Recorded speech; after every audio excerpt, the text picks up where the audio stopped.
Assalamualaikum warahmatullahi wabarakatuh.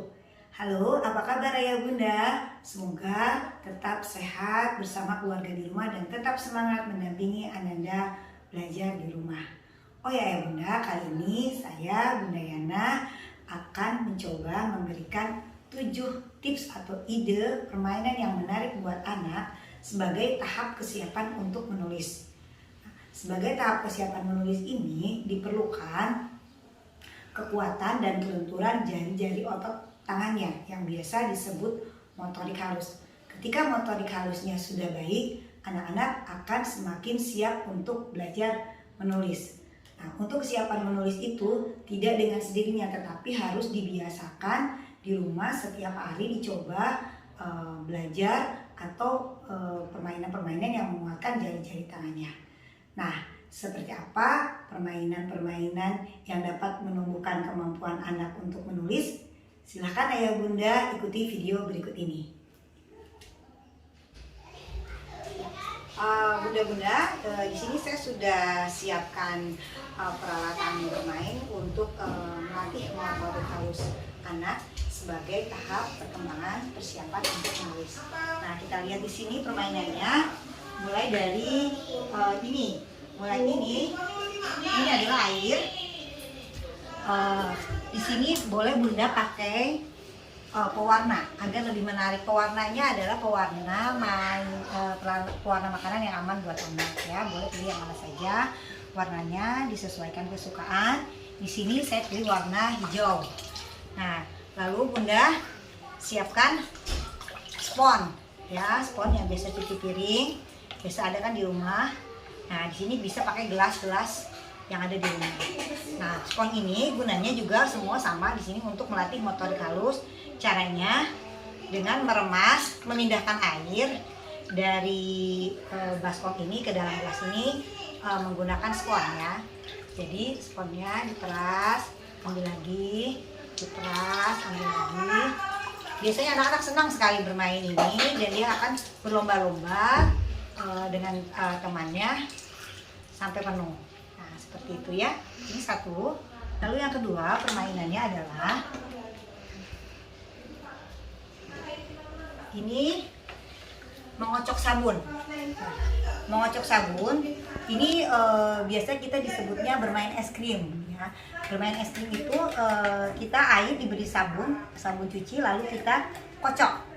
Dikocok terus sampai berbusa, dan ini secara sadar atau tidak sadar anak-anak suka, tapi ini menguatkan otot-otot jari-jari tangan anak-anak. Nah, ketika busanya sudah berbusa, sudah banyak, lalu diambil satu-satu ke dalam mangkok es krim ya, seperti ini ya. Nah, ini biasanya sampai penuh. Kalau busanya sudah semakin banyak, kocok ini juga akan lebih mudah penuh. Yang ketiga, yaitu ini permainan memindahkan air ke dalam botol. Airnya juga boleh diberi warna. Di sini saya pilih warna merah ya. Nah, ini bagaimana anak-anak melatih koordinasi mata dan tangan. Hati-hati belajar anak-anak untuk koordinasi dan hati-hati agar tidak tumpah. Ini bisa dilakukan dari usia 3 tahun. Ya, kita perlahan. Kita seperti mudah, tapi kalau bagi anak-anak yang umur 2 tahun, 3 tahun ini biasanya awal-awal kesulitan karena dia belum kuat jari-jari tangannya, dan itu juga koordinasi mata dan tangan jangan sampai tumpah. Jadi kita perintahkan pada anak-anak mainnya hati-hati ya supaya tidak tumpah. Ketika airnya sudah penuh, lalu kita tutup. Nah, ini kita bisa bermain seperti kita jual sirup-sirupnya. Ini kan cukup menarik ya. Lalu yang keempat, bisa lihat yang di sini.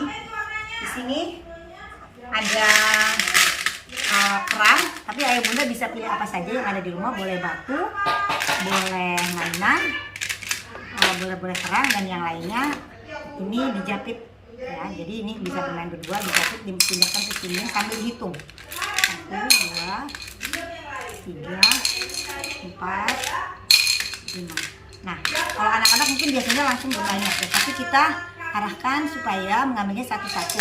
Jadi itu untuk melatih ketelitian dan juga koordinasi tangannya lebih kuat. Nah, ini ya Bunda permainan menjepit keran. Ada satu lagi yang cukup menarik buat anak-anak yang biasanya tidak kalah seru. Di sini kita lihat satu lagi di sini adalah di sini kita akan membuat bubur koran. Nah, bubur koran ini awalnya dengan merobek kertas. Ini merobek kertas ini tahapan awal bisa dilakukan untuk anak usia mulai dari 2 tahun. Nah, seperti ini hingga kecil. Latihan ini coba setiap hari. Nah, ini juga untuk melatih koordinasi mata dan tangan, juga untuk melatih motorik halus anak. Nah, setelah robekannya kecil, lalu dimasukkan ke dalam air. Ketika sudah banyak dimasukkan, terus diremas sampai kecil-kecil. Lalu ini bisa diperas juga. Nah, misalnya diperas. Nah, dimasukkan ke dalam mangkok. Nah, ini dikumpulkan. Nah, ini nanti dikocok-kocok lagi. Ini bisa jadi bubur koran. Atau bisa juga tidak dipindahkan, tapi ini diremas-remas terus sampai penuh bubur korannya dan sampai halus. Ketika selesai boleh diperas dan dikeringkan. Ini bisa juga membuat kreativitas yang lain. Ya, itulah Bunda-bunda sekilas tentang contoh-contoh kegiatan permainan-permainan yang dapat kita lakukan di rumah yang bisa membuat permainan lebih seru dan anak-anak juga biasanya lebih tertarik. Tapi permainan ini sangat penting sekali karena ini sebagai persiapan tahapan menulis. Jadi ketika ayah bunda ingin anaknya bisa menulis dengan baik, itu yang terpenting adalah bagaimana menguatkan jari-jari, otot-otot jari-jari tangannya. Nah, bagaimana Bunda? Mudah bukan? Selamat mencoba di rumah bersama Ananda Tercinta. Assalamualaikum warahmatullahi wabarakatuh.